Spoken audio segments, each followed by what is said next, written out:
and welcome to a new episode of At the Heart for Hope. I'm Hope Poole, and this is my good friend Emily Goodwin.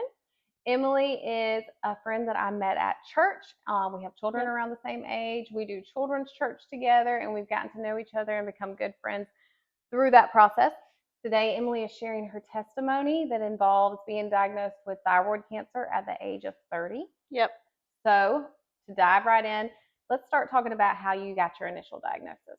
Okay, so to dial it back, when my youngest Charlie was almost a year old, so this was in 2019, I started noticing that my hair was falling out a lot. And it was more so than what had happened, right after. Postpartum. Yeah. So I'm like, I better go get this checked out because my mom's got a history of hypothyroidism. She's had half of her thyroid removed, and my grandmother had a history of it too. So I just kind of figured, oh, I must be getting hypothyroid. Sure. So I went and was seen by my nurse practitioner, and he was like, we'll order a lab panel, but let me just, feel your thyroid. And he was like, stop talking for a minute. And I'm like, wow, what's going on? He said, I think I palpated a mass. Okay. And I'm like, oh, that's great. He said, well, let's just get the labs, let's check your thyroid, and let's order ultrasound. So my thyroid panel was completely fine. Okay. All my levels were normal. But when they did the ultrasound, they did notice that on the left side of my thyroid, I had a solid filled nodule. Okay. And normally those are the ones that are going to be more malignant. The solid filled nodules are normally the ones that are benign. So they were sending me the fluid filled. Yeah. So they sent me to an endocrinologist in Dothan. Okay. He looked at my scan and he was like, yeah, we need to biopsy this. He thought it was going to be okay, but he said since it was over 1 centimeter and it was solid, let's just, biopsy it. So I went to Southeast, had it biopsied, and it came back as benign. Okay. Okay, and I was like, oh, well, great. And they said, we'll have a follow-up with you once a year. We'll do ultrasound just to check the growth because they did tell me, later on down the road, I may need, a partial thyroidectomy. If it did continue to grow, it may impede, me swallowing or eating. Okay. So they said they were just keep an eye on it. Okay. Well, as you know, COVID hit in 2020, and I was working full-time then as a nurse, and it was really hard to, stop, make an appointment. Work was crazy, insane at those times. Right. And nurses are the worst patients. Yes. And so I was a little non-compliant, and I was just like, well, I don't have time to go to the doctor. It was benign anyway. I'm just going to let it, ride for now. Sure. Well, flashback or forward to 2022. Okay. At the beginning of the year, I started feeling like when I swallowed that I had a lump in my throat. Initially, chalked it up to must be my nerves, but it kind of felt more and more like I was swallowing a golf ball. Oh wow. Okay. And so I decided I probably need to go follow up like I should have been doing anyway. So I called and they said my endocrinologist that I previously seen had moved to Montgomery. Okay. So I was seeing a nurse practitioner that was there. And right when she walked into the room to see me that day, she was like, I don't like how that looks. And I'm like, what are you talking about? And she said, your neck. I can see your goiter from across the room. And I was like, what? I'm like, what? It happened so gradually. It happened so gradually. I guess I didn't notice it. But she was like, yeah, tilt your head back and swallow. You can really notice it when you do that. Okay. So she's like, yeah, I don't like the way this looks. I think we need to biopsy this. And I'm like, whoa, we've biopsied this once and it come back as benign. I'm thinking chill, Right. And she was like, no, new literature states that you have to biopsy a site twice. Okay. And get, 2 benign outcomes. Okay. In order to really call it benign. So initially I was irritated that I was having to even go and get this done again. Right. I had the first one done in the radiology, interventional radiology. And this time I was having it done in the office. And so I was a little nervous about that. And I don't know if you know the process of doing a thyroid biopsy. I do not. But they're coming at your neck with this huge, long needle. It's a small gauge needle, but it's long. Long, sure. And they do it by ultrasound. And so they have to take 3 samples from one nodule. And when they do that, they have to kind of jug the needle back and forth to bounce the cells off of the thyroid so they can aspirate it up. And so you can kind of feel your thyroid jiggling in your neck, or I could. It didn't hurt, but they had to take 3 different samples. It was an uneasy feeling. Right. Are you gonna stab something you're not supposed to in my throat? But So I had this one done, and we did an ultrasound, and it showed even more nodules this time. Okay. And so he wanted to biopsy all of them. So I was like stuck 6 times at Sure. 6 different places. So I was just leaving there with Zach, my husband. I was just like, gosh, this was just unnecessary, you know. Right. But maybe this will get him off my back about this being benign. Mm-hmm. And the previous one had taken 2 weeks to come back for the path. Okay. So the Weren't next expecting to week, hear anything. no, I wasn't expecting to hear anything for 2 weeks. So a week later, I was driving in town with my children. Mm-hmm. It was middle of the week, and I get a phone call from my daughter's office. And the nurse was like, hey, I was just calling to give you your results for your thyroid biopsy. Mm-hmm. And I said, okay. And she said, the biopsy came back for papillary thyroid cancer. And I was like, not processing it at that time. Mm-hmm. I was like, oh, it's precancerous. Mm-hmm. She said, no, ma'am, this is cancer. And I was like, no, what? No way. And she was like, but you're going to be okay. This is the good kind. If you have cancer, you want this kind. And I'm just like, when she said, I guess the good kind of cancer, kind of hit me like, I really have cancer? Right. And I could feel myself about to be upset, and I did not want to freak my kids out because they were 4 and 6 at the time. And I was like, I've got to pull over. My parents live in the middle of town. They weren't home yet. They were coming from home from Tallahassee or something. Okay. So I remember pulling up into their driveway, and I turned the radio up for the kids to listen to some, kids bop song or something, so they wouldn't hear me scream. And I got out of my car, and I just started screaming. I started screaming and crying because I was so angry and confused. And Right. I was just, why, Lord? Why me? I'm only 30 years old. I've got 2 babies. Like, why is this happening to me? Like, I try to live a good life, and I just couldn't understand for the life of me why this was going on. Right. And I got all the screaming out. I was hysterically crying. I called my husband. He couldn't tell if I was laughing or crying because he was like, what is going on? Sure. And I was like, the biopsy's back, and it's cancer. I've got cancer. Am I going to die? Like, all Panic. these thoughts, Yeah. going through my head. And he really talked me down and was like, you're going to be okay. You need to calm down. We got to trust in God. He's going to get you through this. Like, but we got to stop panicking, Right. So he's really my voice of reason. I think that's why God, brought Y'all together. us together, because I'm high strung and he's not. So he kind of talks me down. Right. Y'all can meet in the middle. Yeah, whenever I'm really anxious about things. Yeah. So that was a hard pill to swallow, Right. And my parents got there, and of course I told them, and they were trying to put on a brave face for me, but sure everybody was shocked. Yeah. And initially, I just didn't really want to talk about it. I remember texting some of my family members just so they would know. I sent out like a couple of group messages and just said, hey, I just got diagnosed with thyroid cancer. Will you please pray for me? Right. But don't call me because I'm not in the shape to talk right now. But I wanted people to pray for me, and I wanted to, my close family to know what was going on. And it's so hard to find that balancing act between like sharing so that people can have you in their prayers. But then sometimes when you share and people want to come up and talk to you about it, it can be even more overwhelming, especially if they have questions. And because I was just not in a good place mentally to talk about it. And I was still so confused as to why, like, well, it was benign and now it's cancer. I was just shook. Oh, yeah. The next day my daughter called me, and he was like, I'm sorry, we probably should have called you into the office. Right. And gave you this news. And I'm like, that probably would have been best because I was with my kids in the car. Right. But he just told me, like, hey, we're going to send you a referral to UAB. That's where we send all of our younger patients that have the thyroid cancer or need the thyroidectomy, because they can do more types of monitoring up there that we can't do here in town. And that way you have less complications and stuff afterward. And I was like, whatever I've got to do to get back to normal. Right. So I can raise my kids. Right. And he mentioned you may have to have a partial thyroidectomy or a full. He said papillary was the best type of thyroid cancer if you had to pick, but it did have a higher chance of reoccurrence. Okay. So he said, don't be alarmed if they, mention having a complete thyroidectomy. Okay. So I had to wait a month to Mhm. get an appointment with UAB, and it was virtual. And I talked to the doctor, and he did recommend that I have a complete thyroidectomy, Okay. just so the chances of reoccurrence, didn't come back.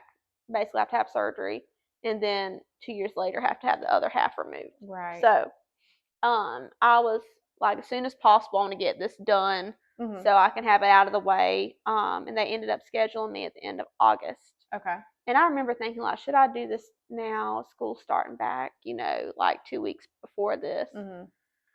But I just wanted to be done. And Charlie was in pre-K and Brett was in first grade. Okay. And I didn't never tell them that I had cancer. Mhm. I just told them that Mommy had a boo-boo in her neck and that I would have to go have surgery, Mhm. and I would come back with like a cut on my neck, but I'd be okay. Okay. And so they were like, okay, so it was easier to Understand. understand for them, because how do you explain cancer to a 6-year-old? Yeah. And definitely not a 4-year-old. Now, so that was like a month from your diagnosis to the time of your surgery at Yes. UAB. Yes. So, how was that month for you spiritually and emotionally? Was it, did you find peace? Did you have faith? Did you doubt? Was it an up and down? Where were you at? It was like a roller coaster of all of those emotions, because I was trying to put on a brave face. Sure. I was trying to, just lean on my faith, trust in the Lord. But I still had doubt in the back of my mind of like, Oh, am yeah. I going to be okay? Am I going to be able to raise my kids? Is this going to get me? Like, I didn't know. And I didn't want people around me to freak out. So I was really trying to put on a brave face for my family, Mhm. for my coworkers who were really, concerned. I was just trying to be in the mindset of, I'm going to be okay. I'm going to be okay. God's got this. And I knew that God had me. But the level of anxiety that I faced was intense. And I never posted on Facebook beforehand that I had the thyroid cancer. Right. But I did let, our pastor know at church, Mhm. because I wanted to be prayed over and anointed before I had the surgery. Right. And so the Sunday before I had the surgery, I was anointed at church. And I did feel a peace come over me then. And I felt so loved and just taken care of in prayer, because we've got so many awesome worshipers and prayer warriors Yeah. at church. And I did feel a peace, when I was being prayed over. Yeah. Biggest fear going into surgery? That I wasn't going to come out of surgery. Because I was a surgical nurse at that point, and I know, as well as you do, the complications that can arise from having even a simple surgery. There's no minor surgery, yeah. No, and this was a major surgery. This is removing an entire organ out of my body. Like, how was my life going to be afterward? Like, how am I going to function? How are you going to raise your children? How am I going to raise my kids? Is it going to impact that? Right. I want to be a good wife, a good mom. Mhm. And so I did have a lot of uncertainties going in. And I remember we stayed the night in Birmingham the day before my surgery. So the first day I was there, we had to do all the Pre-op. mapping, the pre-op. Sure. And we had to get there early that morning. And I just remember was so nervous.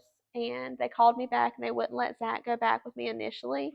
And I've had surgeries before. I've had C-sections and my gallbladder removed, and I was never emotional before those surgeries. But I just could not quit crying when I was in the pre-op area when they were getting me ready. And after they got my IV going and everything, they finally let Zach come back. And I remember I almost changed my mind. I was like, I want to get out of here. No, we got a runner. And he was like, it's going to be okay. This is almost behind you. He was still your voice of reason, yes. voice of calm. Yeah. Yes. And, he prayed with me. And I remember the surgical team was so kind to me, and the anesthesia lady came in there and was like, do you want some Versed? It's like anxiety medicine. Yeah. I'm like, please. Yeah. I need something because I'm so nervous. Right. And that's the last thing I remember. When I woke up, it was like, quick, oh, we're done. I could tell that I had swelling. Sure. I could barely talk. But other than that, I was fine feeling. They brought me into the recovery room with Zach. Before I got there, the doctor had spoke with him and said everything went perfect. Good. I was fine for us to stay in Birmingham one more night. Okay. And as long as I didn't have any complications overnight, we were good to travel home. Okay. So they gave me like some water right when I got into my holding room post-op, and I remember choking on the water. I was like, oh my gosh, it was so hard for me to swallow it. Yeah. And I couldn't hardly talk. And I was like, Zach, will you ask the nurse, like, is this normal? Is this like, okay? I don't Yeah. feel right. And so the resident that did the surgery with my doctor came in there and was like, oh yeah, this is normal. And so I was like, okay. It was so bad, like I couldn't swallow any pills because initially I was going to take Tylenol. Right. Zach had to go to a pharmacy somewhere down the road and find me liquid Tylenol. Oh my goodness. Because like I could barely swallow water. There was no way I could swallow a Tylenol pill. Right. So we stayed there overnight. You know, I didn't really in the hotel. Okay. Didn't get a lot of rest, but I didn't have any complications overnight. We had surgery on a Friday. Okay. And we gave them a call. They said, y'all are good to go. So we traveled home. Okay. And I immediately wanted my kids home. I wanted to feel more normal because I just felt, you know, kind of out of whack from surgery. Right. And everything was okay. Still really couldn't talk. Was very weak and emotional. Okay. The second day post-op, Zach did have to take me to the ER because I just felt really weak. I thought my calcium levels may be low because they did warn me of those symptoms. The parathyroid, which I still have intact, control your calcium in your body. Okay. And they said it's normal for them to go to sleep and be slow to wake up after surgery. After. So I was having to take Tums for calcium replacement and another calcium medication, but they said you can still drop. So I felt like my calcium may be low. I was very worried about that, very weak, dehydrated from not barely able to swallow. Sure. So I went to the ER, got some fluids, felt a little better, and came home. Okay. I guess from the fluids the next day, I was a little peppier feeling. Had a little pep in your step. Yep. And the kids, you know, were at school. And the previous days, my parents were going and picking them up from school. Okay. And taking them to school. But since I was feeling okay, Zach was like, I'll pick up the boys from school today. Yeah. Because I think I can leave her. So we were laying there on the couch. Zach was like, I'm going to have to leave in about 10 minutes to go get the boys from school. And I said, okay.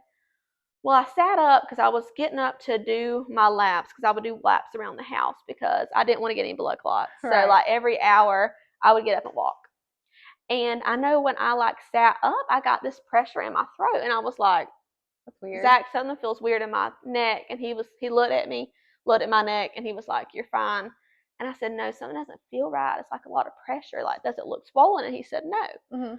So I got up and was walking, and I walked into our bedroom to go into our bathroom to look in the mirror at my neck. And it didn't look any like certain way. I mean, it was swollen and all from surgery, but it didn't look any extra swollen. Right. But as I'm walking back into the living room, I just hear a voice that says, leave now. And I said, Zach, I need to go to the hospital. We got to go right now. Something's not right. And he was like, okay, if you feel like you got to go, let's go. Right. And so we're calling people on the phone, trying to find somebody to pick up the kids because he was literally about to leave to go to the car rider line. Yeah. And like we called my parents. They were in Tallahassee. We called his mom. She was getting her hair done. My sister was 9 months pregnant. Call her, and she immediately was like, yes.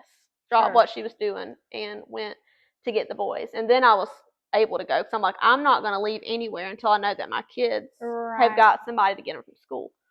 So that only took a couple minutes. We get into the car, and I was like, hey, you're going to need to call 911. I don't think I'm going to make it to the hospital. I feel like my airway's closing up. And so, like, about that time, he's starting to panic because he can tell that it's kind of starting to swell. Right. And so he calls 911. He's going down the driveway. He's like, hey, my wife just had a thyroidectomy. She's having swelling in her neck. We need to get her to the hospital now. Like, we're on our way. Can an ambulance meet us, you know, in Cypress? And we're in a rural community. In a rural area. So I knew it was going to take at least 10 minutes for someone to get there. Right. And the closest hospital is what, like 30 minutes away, 20, 30 minutes away from 30, you? yep. Yep. And any of the larger hospitals are over an hour away from her. So. And I just knew I could not wait. Right. For an ambulance to come and then, you know, drop the the 30 minutes to the hospital. Get loaded up, do all the things, yeah. So the dispatcher was like, no, I'm sorry, we can't, get anybody to meet you. We don't do that Mm-hmm. anymore. And so Zach just drove as fast as he could to Marianna to get me to Jackson. And I think we were about halfway there whenever I was like, my breathing is getting so bad. I don't know that I'm going to make it. Mm-hmm. It was to the point where I was having to hold my head back to be able to get any kind of breath because I felt like I was breathing through a straw, like a very narrow airway. And I was like, I just don't think I'm going to make it, Zach. I'm so sorry. I just remember apologizing to him. I'm so sorry. I feel like a horrible wife because here I am. I'm about to leave him to raise 2 kids by himself. Because I just didn't think I was going to get to the hospital in time. Mm-hmm. And he was like, don't say that. Don't say that. You're going to be fine. We're going to get there. And I was just like, please tell my kids that I love them. And I'm so sorry. I feel like I failed them as a mother because here I'm about to leave them. And they're only 4 and 6. Will Charlie even remember me because he's only 4? That's a terrifying thought. So it was very terrifying. I was very panicked. Panicked because of that. Panicked because I couldn't breathe. And Zach, bless his heart, is driving like a NASCAR racer. He's got racing experience. And I'm glad. I don't know how we didn't pass any cops. I guess that was the Lord's will as well because he wouldn't have stopped. It would have been a high-speed pursuit. But I was texting some of the people I worked with. I was texting my OR charge nurse. Yeah, because Emily was driving to the hospital where she had worked in the OR. So yes. Driving to a hospital where everybody knew her, the closest hospital. The closest hospital, which was my home hospital where I work. And I texted her and I said, hey, something is not right. Can you and one of the anesthesia guys meet me in the ER? I may need to be intubated on arrival. Right. And she's like, yes, we'll be there. And she even told me afterwards, like, my texts, I guess, were a little erratic. Like, she could, but I was struggling to breathe, and I was trying to, like, text, And my sister actually works in the OR, too, but she wasn't there that day. She was, like, in Tallahassee at a doctor's appointment. Oh, my goodness. So she found all this on her way home, that everything was going on. But I get to the ER. Zach pulls up right to the door. We just leave the car running and run out. Right. And my coworkers were there waiting on me. We went straight back into a room.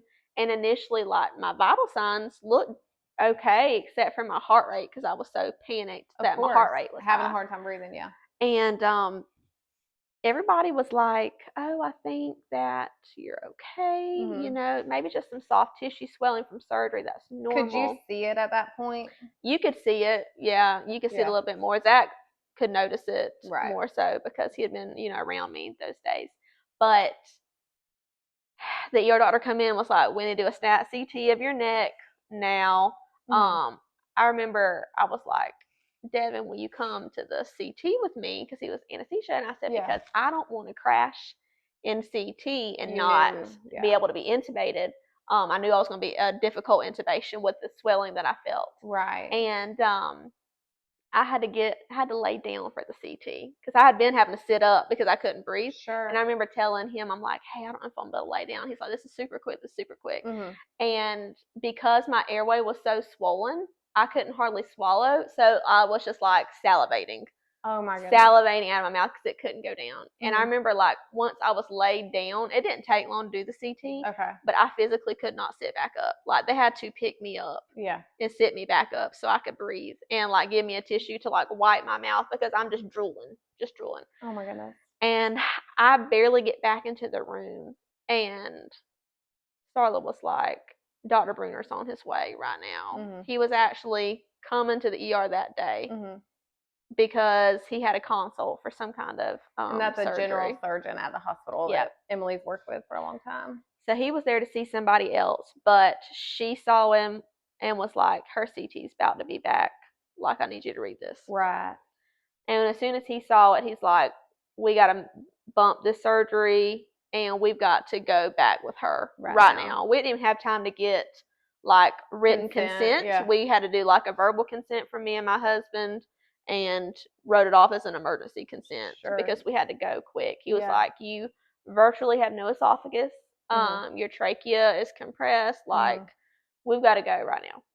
And Emily you had sent me that operative report last night. And so, I knew that what had happened. I knew the story, but to read that and to see it in writing, how much that she had, the esophagus was completely compressed. And so then the trachea was shifting. Yeah.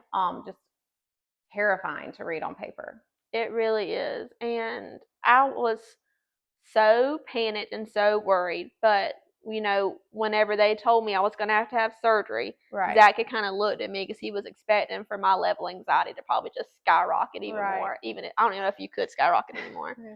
But when I tell you, a level of peace washed over me like I have never experienced before. I have never experienced peace like that. It just came over me, and I was just calm, and I said, okay, I just felt the presence of God over me, and I knew that, my OR family was going to work as hard as they could, and either Jesus was going to heal me here on earth, or when I woke up, I was going to be in the presence of the Lord, and I felt at peace with that. And that's, a rough thing to say because I was so scared during the first surgery, like that I wasn't going to come out of this. Right. But I had such a peace about me during that second one. And I just told Zach, like, I love you so much. Thank you for being the best husband to me. And just tell my kids I love them. And I know we all were going down the hallway with the stretcher. Like, you go out of the ER, and then to go to the OR, you have to go through outpatient surgery. Yeah. And that's where I worked at the time.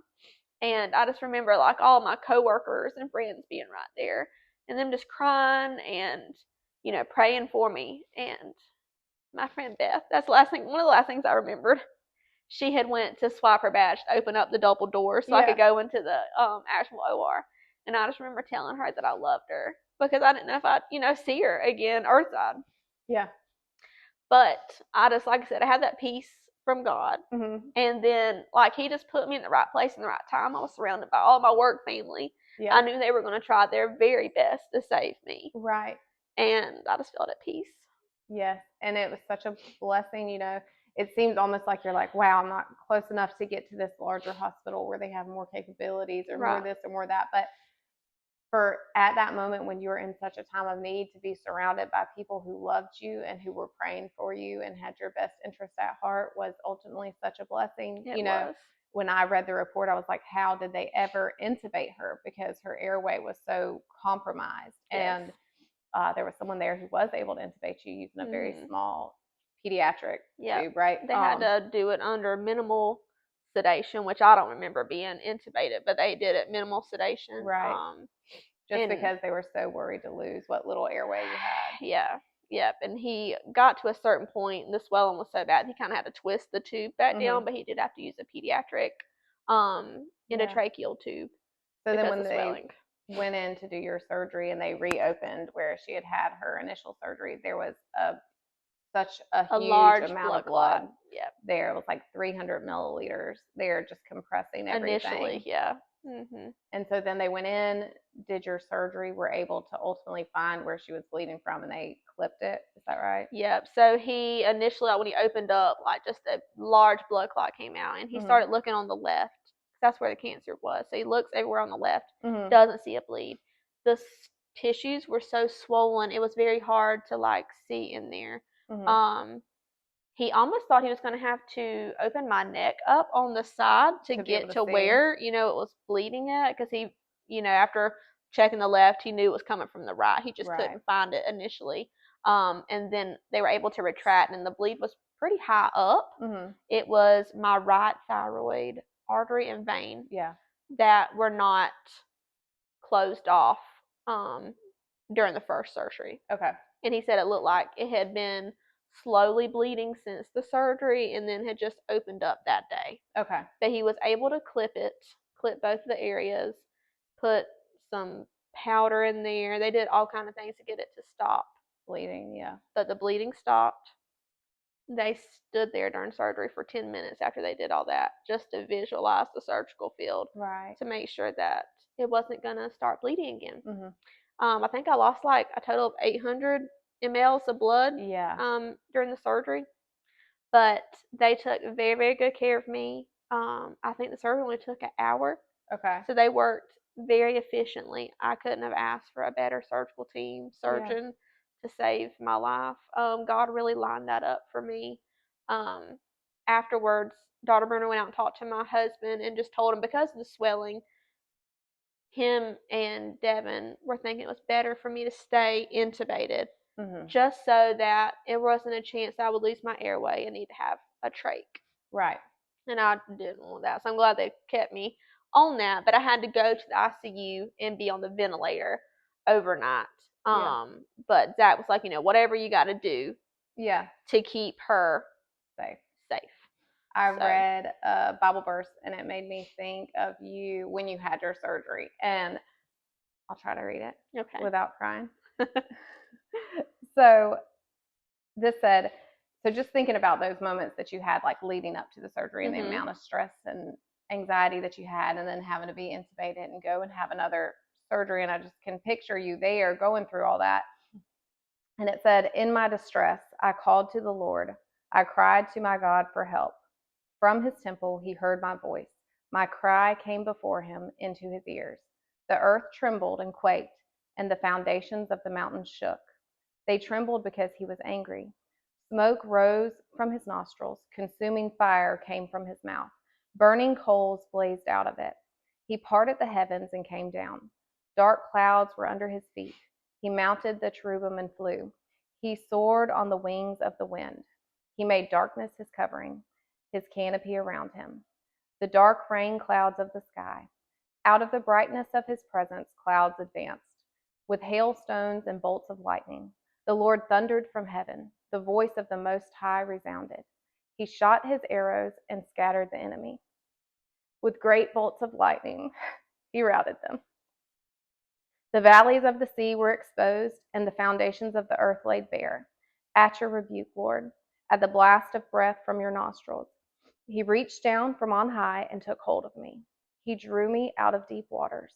He rescued me from my powerful enemy, from my foes who were too strong for me. They confronted me in the day of my disaster, but the Lord was my support. He brought me out into a spacious place. He rescued me because he delighted in me. And I just think about that verse so much when you're in that position where all the odds were against you. I mean, essentially everything was going wrong. And I just picture God coming down and saving you. And he does delight in you. And you are so special. All of his children are. Yes. And I'm so thankful that he chose to save you from that scary situation. So you woke up in the ICU. And I was kind of confused. I'm like, what's going on? Yeah. They extubated me that next morning. I was under like a light sedation. Not a light sedation, but I wasn't completely like as sedated as someone else would be, because they needed to monitor me to see if any bleeding would occur overnight. So they woke me up. Getting that tube out, I remember, was awful. Like, I can't imagine. Ugh. Yeah. And as that what happened, and he's explaining it to me, I didn't feel like I fully woke up until that afternoon. It was kind of weird. But I just remember whenever I came to and was more clear-headed, I was like, that just worshiping God. Thank you, God. Thank you, God, for saving me. Right. Thank you, God, for getting me through this. And one of the first thoughts that popped into my mind, I don't know why, but was, God, I'm not ever going to be afraid to raise my hands up and worship you in church ever again. Because call this crazy, we go to Assembly of God church, but I was always a little like self-conscious, I guess you could say, of like raising my hand up during worship when we're singing. Like, I feel like there's somebody looking around judging me, and I shouldn't be that way, but that's how it was. I can't explain it. And it depends on what you've grown up in. Yeah, and I didn't grow up in church. I started going to church with Zach. At this church. And so I've grown to just really enjoy it, love it. But that's just something I struggled with. But one of my first thoughts coming to was, Lord, I will never be afraid. I will never be self-conscious to raise my hands and worship you ever again, because you deserve all the glory and all the praise. And I will never be ashamed That's so good. It is a struggle. I mean, I grew up a little more like back row Baptist, Yeah. and I've talked to Callie about it too. And so it is sometimes like you want to, or you feel like should I, or could I, or Yeah. would I? And the thing that finally like pushed me to do it is my kids come to big church with me sometimes, Yeah. and everything that I do in my walk with Christianity is really for my kids, and they motivate me. And I just Yes. think to myself, I want them to have a relationship with God that has no boundaries. Yes. And I think, how am I going to convince them to have that relationship if that's not the relationship I have? That's right. And so through worship and unashamed worship, and not worrying about what anyone thinks, that's just one of the ways I think that you can experience God's love without any boundaries. And it's such a special time. And I think that you woke up and the first thing on your mind was praise for God, and Yes. how you're going to live your life for God, and how you're going to praise God unashamedly. Yes. So you got to leave the hospital. Yeah, right? I spent 2 nights in ICU, and then I was able to go to a regular room. Okay. Um, And Emily is a celebrity. Everybody knows her. Everybody loves her. So I have no doubt that she was visited often and taken really I good have a care lot of of. friends that work in the hospital. At that point, I had almost worked in the hospital there for like 8 or 9 years, and so small hospital, everybody. Oh yeah. And they just took excellent care of me. I couldn't have asked for better care. A lot of people think bigger hospitals should get better care, but I got the best care from my little hospital, and I Yeah. couldn't have asked for better nurses, Mhm. respiratory. They were all so awesome. And what a blessing, like, that you had worked there. We talked about this, like, God's plans for you are so much like further out. You can't even Yes. begin to know what his plans for you are. And Mhm. just the fact that you had worked at that hospital so long, and that you lived near that hospital, and that Yes. when you went there, you were going to people who knew you and loved you so Yes. much, into a familiar environment. Like, what a blessing that is. It was. Without Jackson, without the people that God put in my path, there's no doubt I wouldn't have made it. Right. I wouldn't have made it to Dothan. The doctor later on, whenever I had my follow up with the initial like first surgeon, Yeah. he was like, "This is only the second complication That that you've I've ever had." had. And he's like, "Yeah, the last person we had a live flight from Dothan to Birmingham, and I wouldn't have made that. No. I wouldn't have made that. There wouldn't have been no way." And a lot of people were like, "Oh, the swelling." I'm like, it was so bad. I cannot explain to you the level of panic that I had when I couldn't breathe. I mean, Right. just the salivation in itself, like me drooling because I couldn't even swallow. The esophagus was totally Yeah. collapsed. Yeah. So got home. Then you had to follow up to see if you needed radiation therapy, right? Yep. So I went to see my endocrinologist like the next week that I was home, and he suggested that I go see the radiation oncologist. Okay. So I get his opinion on whether or not I need to have a thyroid. Right. The Radioactive yes, iodine. Yeah. brain fog from no thyroid. He suggested that I probably would because they looked at my path report, and we were told that I had some lymph nodes removed But as well as a never could find the thyroid, report but for never that. could find the report. So they didn't know if it went or was not because my margins were very close to spreading.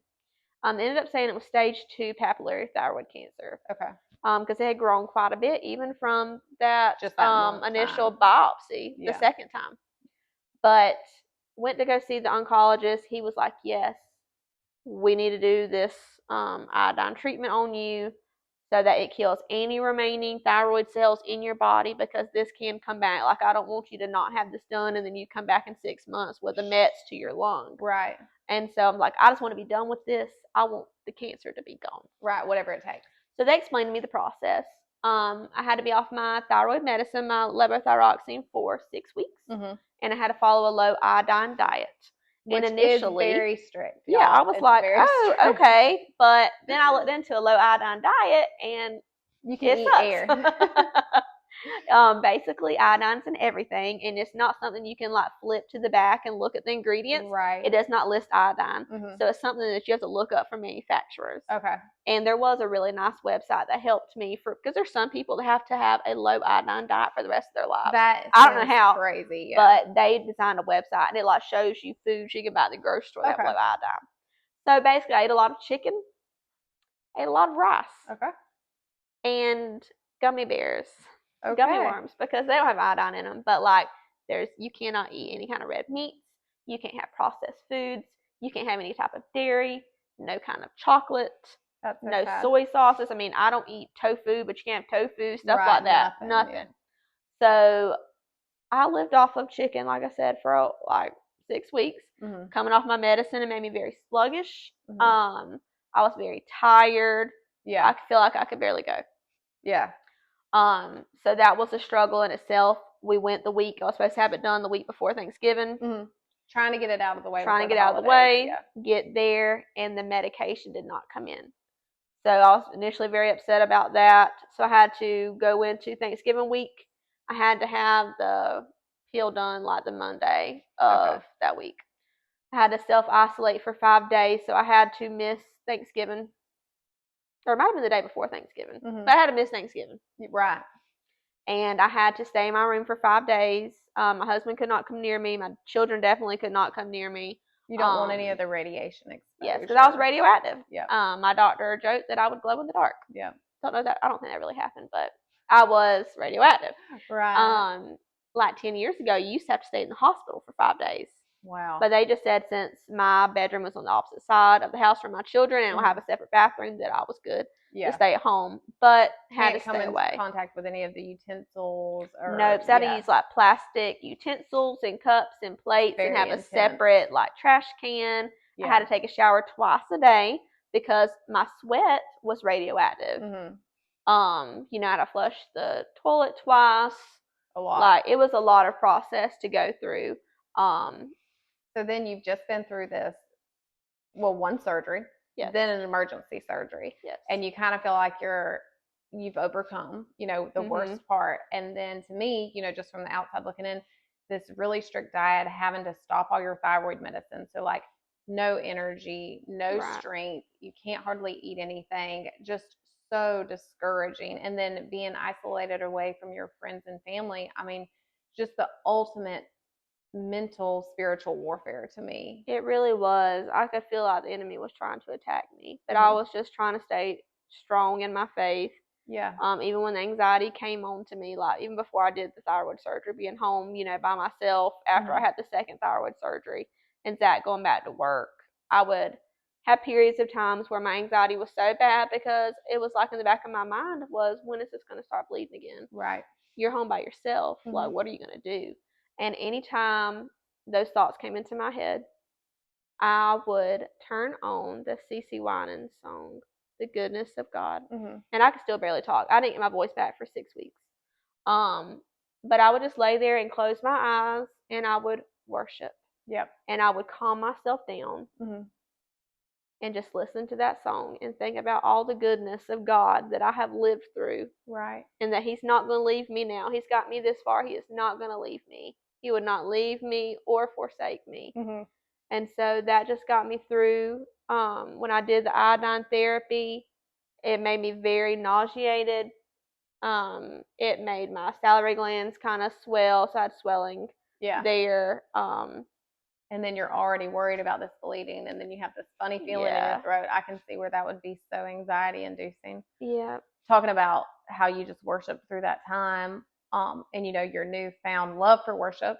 Like, not that you didn't always love it, but even it just renewed your love for that. But there's that song we were talking about, and it says, don't let your worry be louder than your worship. And I think that worship is such a tool that God has given us to combat the enemy and to combat discouragement and weariness and fear. And I think that would be the way that I would describe that time for you, as you were so weary, just to see you like so tired, so weary. There's a Bible verse that I read this morning that it made me think of you. I know you know this one. It said, "He gives strength to the weary and increases the power of the weak. Even youth grow tired and weary, and young men stumble and fall. but those who hope in the Lord will renew their strength. They will soar on wings like eagles. They will run and not grow weary. They will not walk and not be faint. Yes. And I think that applied to you so much. It definitely did. I know we talked about it some before, having people pray for you. You know, the church was getting like constant updates, and I know you were updating your family, but was that something that gave you so much peace, knowing how many people were praying for you? It gave me peace and strength knowing how many people loved and cared for me and were calling out to the Lord for me. I know the pastor had shared with his daughter Sharisa, who was a missionary. She was across, the world at the time, and he had shared with her what was going on. So he had told me, like, you've got people in everywhere, foreign countries praying for you. Right. And I just felt so much comfort and peace in knowing that I had other people calling out to the Lord in my benefit for on your behalf, on my behalf, and it was just a really calming feeling to know. And I know, you've made it through it. You're cancer free. Cancer free, yep. You're being very compliant with your checkups. I am. I go every 4 months. I don't miss any checkups. I get my blood work done, and everything has looked great. I have a test done, specifically a thyroid globulin, and it tells and detects any thyroid cancer cells in your body, and mine has basically been 0.1 or undetected. That's great. So now, just physically, you've overcome this. Spiritually and emotionally, how has this experience negatively and positively impacted your life? It has really strengthened my worship. It has strengthened my prayer life. I can say that I'm a lot closer to God now. It made me just really want to be more involved in my church and helping others. I want to help as many people as I can. I'm not a perfect person. I don't pretend to be. I'm a sinner just like anybody else. So, like, I struggle daily with my flesh, but I try to overcome that by being more involved. And, especially with our children's programs, I really want, my children to worship and to feel the way I do about God. And so that just really lit a fire inside of me to be more involved with my church. I would be lying if I didn't say that anxiety didn't try to creep in from time to time. The enemy will try to get in your head and tell you, this isn't going to last, this is going to happen again. But I just have to think back, like, the enemy, what song the enemy thought he had me, but Jesus said you were mine. And I have to remind myself, like, no, enemy, you're not getting in my head. You don't have any power over me, and God's got me, and I'm going to be okay. Talking about, I don't know the exact verse that it came from, but talking about holding your thoughts captive, and commanding your thoughts. I think that one thing that you have to do, and you do it so well, is just rebuke those thoughts and know that they're not coming from the Lord, and to recognize it for what it is, as spiritual warfare, and that the devil is trying to get you worried. And not to say that you're not going to worry naturally. I mean, there's things to worry about, but inviting God into that worry. You said a verse, we talked about a verse a while back, and it was cast all your anxiety on him because he cares for you. And so just taking those thoughts and turning them over to the Lord and trusting in him. Most definitely. It's hard to do sometimes, but it's so important, and it can bring so much peace for anybody that's struggling with a health crisis or struggling with anxiety. Worrying about it is never going to make it better, but giving it to the Lord can bring so much peace. Talked about, wanting to do more in the church. Emily does everything in the church. No, I wouldn't say everything. That's how I do a lot. Involved in our women's ministry, and she's involved in our children's ministry and VBS and all the fun things. And your heart really is there for the Lord. And a verse that I read today, and then it was funny because you said that, is Psalm 50:15. It says, "Call upon me in the day of trouble. I will deliver thee, and thou shalt glorify me." And you do. I mean, you are that verse to me. The Lord has delivered you. And you do, in turn, glorify him. Just like coming on here and sharing your story. I know you've shared things on Facebook and with people that you've encountered.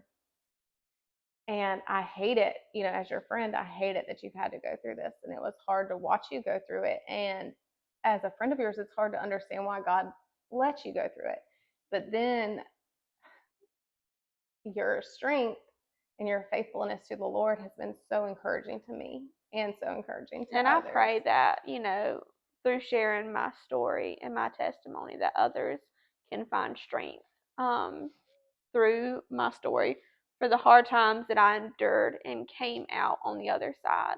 I just hope and pray that I can reach others. Yes. And maybe those who don't know Jesus as their Lord and Savior. Because without Jesus, I couldn't have got through this. I wouldn't have made it. And that's another thing, that song, Emily's always sends me good songs, but we have a little chain of that. But Firm Foundation, I had written down part of that. Rain came, wind blew, but my house was built on you.